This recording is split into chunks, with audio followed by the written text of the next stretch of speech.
Hey everyone, welcome back to my another mini vlog. Morning ରୁ ready ହୋଇ ମୁଁ ଏବଂ ମୋର ସ୍କୁଲର ଆଉ ଜଣେ ମୋର କଲିଗ୍ସ ବନ୍ଧୁ ମାଡ଼ି ଯାଇଥିଲୁ ଓଏଭି ଫିଜିକାଲକୁ।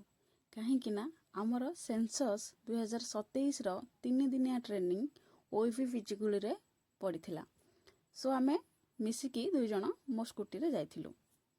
2011ରେ ଆମର ଲାଷ୍ଟ ଜନଗଣନା ହେଇଥିଲା। 2021ରେ ହେବା କଥା, କିନ୍ତୁ କୋରୋନା ପାଇଁ ଆମର ହୋଇପାରି ନଥିଲା। ଫାଇନାଲି 2026ରେ ଫାର୍ଷ୍ଟ ଫେଜ୍ ହେଉଛି ଏବଂ ସେକେଣ୍ଡ ଫେଜ୍ ଆମର 2027ରେ ହେବାକୁ ଯାଉଛି।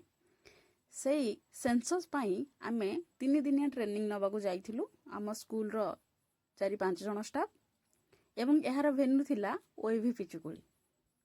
ଓଏଭି ପିଚୁକୁଳିରେ ପହଞ୍ଚି ନ୍ୟୁ ବିଲ୍ଡିଂ ମିନ୍ସ ଆମର ଓଏଭିର ଗୋଟେ ବଏଜ୍ ହଷ୍ଟେଲ, ଯେଉଁଟାକି ଓଏଭି ବ୍ୟାକ୍ ସାଇଡ଼୍ରେ ରହିଛି, ଯେଉଁଠିକି ଏବେ ବଏଜ୍ ରହିନାହାନ୍ତି, ସେଇଠି ଆମର ଟ୍ରେନିଂ ପଏଣ୍ଟ ଥିଲା। ଆମ ସ୍କୁଲର 3-4 ଜଣ ଷ୍ଟାଫ୍ ଆମେ ଆଜ୍ ଏ ଏନ୍ୟୁମେଟର ହିସାବରେ ସେଠାକୁ ଟ୍ରେନିଂ ନେବାକୁ ଯାଇଥିଲୁ। ଫାର୍ଷ୍ଟ ଫ୍ଲୋରରେ ଆମର ଏନ୍ୟୁମେଟର ମାନଙ୍କର ଟ୍ରେନିଂ ହେଉଥିଲା ଏବଂ ଉପର ଫ୍ଲୋରରେ ବା ସେକେଣ୍ଡ ଫ୍ଲୋରରେ ଆମର ସୁପରଭାଇଜର ମାନଙ୍କର ଟ୍ରେନିଂ ଚାଲିଥିଲା। ତ ଆମର ଏଠି 2 ଜଣ ଆର୍ପି ସାର୍, ସୂର୍ଯ୍ୟ ସାର୍ ଏବଂ ଦୁର୍ଗା ସାର୍ ଆମକୁ ବହୁତ ଭଲସେ ସେନ୍ସସ୍ ବିଷୟରେ ଟ୍ରେନିଂ ଦେଇଥିଲେ। ଏହାର ଛୋଟ ଛୋଟ କ୍ଲିପ୍ ମୁଁ ରେକର୍ଡ କରିଛି।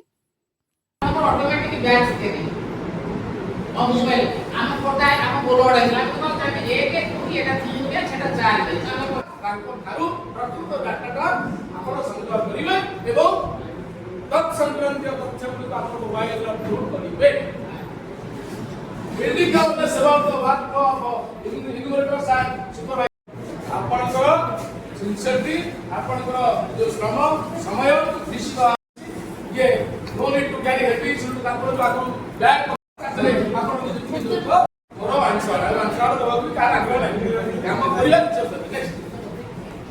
अरे व्हाट इज सेंसस? एटा आपन माने जानि सालरी जे the census is the official complete from the every household and every person and their demography economic and social data. एहीपरि भावरे स्टेप बाय स्टेप सेन्सस विषय रे 2 जण आरपी सर आम मानक बुझाइथिले।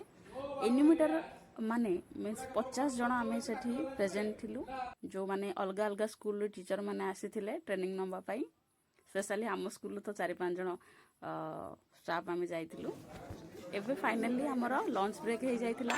लंच रे थिला हमरो भात थिला, डालमा थिला, चिप्स थिला, खट्टा थिला। लंच सारिबा परे आउ 2 घंटा हमर ट्रेनिंग चलीथिला, जो क्लिप रेकॉर्ड करी नाही। फाइनली ट्रेनिंग सारी 5टा सुधा आमे आसी जाइथिलु सुनाखळकु। जस्ट के शॉपिंग सारी मु एवं हमर मैडम खुशी खुशी घर को आसी जाइथिलु। Thanks for watching.